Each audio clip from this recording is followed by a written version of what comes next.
How often have you planned to study for 8 hours, but you actually study maybe 2 or 3? We procrastinate, we feel guilty, and then we procrastinate more and more. Ultimately, if we want to get more done in less time and guarantee that we can pass step 1, we need to understand why we procrastinate. Procrastination is ultimately just running away from something that's uncomfortable. We respond to psychological threats in the same way that we do to physical threats. If a lion is chasing after me, I'm going to run away from it. Similarly, if I've been getting really low UWorld scores and just thinking about UWorld makes me feel inadequate, then I'm also going to run away from UWorld. Maybe not physically, but certainly emotionally. I was talking with a student recently who is technically studying full time, but you look at how much she's actually accomplishing every day and you're like, whoa, you're not actually spending a lot of time studying. What she told me is that because she's struggling with her approach, her results suck. Because her results suck, she's now feeling really awful every time she wants to sit down and study. And so instead of studying, she's cleaning her car, she's playing with her cats, she's cleaning the house, she's doing all of these things that are forms of what we call productive procrastination. The way to fix this is to start small. What we call the 1 push-up rule. If you tell yourself, I'm going to do 40 questions, not only if you've been getting low scores is that going to feel overwhelming, but the 40 questions itself is going to feel extremely daunting.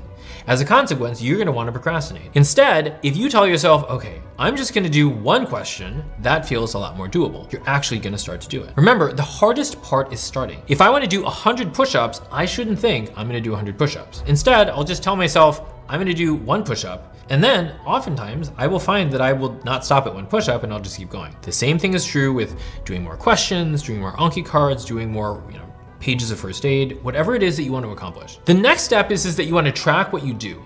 Remember, what you measure, you will actually do more of. So if you track your Anki reviews, the number of new cards that you made, the number of questions that you completed, the time that you went to sleep, and the time that you woke up, I guarantee that you will do better in all of those things than if you didn't track them at all. In our coaching program, we actually have students create an accountability checklist where they actually document all of these things so that they can hold themselves accountable to getting more done in their day. The next thing can absolutely transform your studying, and that's a time audit. The way that you do a time audit is that you track your time in 15-minute increments for 1 day. Every 15 minutes, just write down what it is that you did. It doesn't have to be really complicated. It could be something like, I did Anki reviews, or I made lunch, or I went and drove to the gym. Every single person who's done a time audit says that they got twice as much done, if not more, for less time studying. The final thing is external accountability. We have found that having a study buddy or someone that you are externally accountable for will help dramatically for you to get more done. For example, in our coaching program, we have a Discord server where we've got study channels.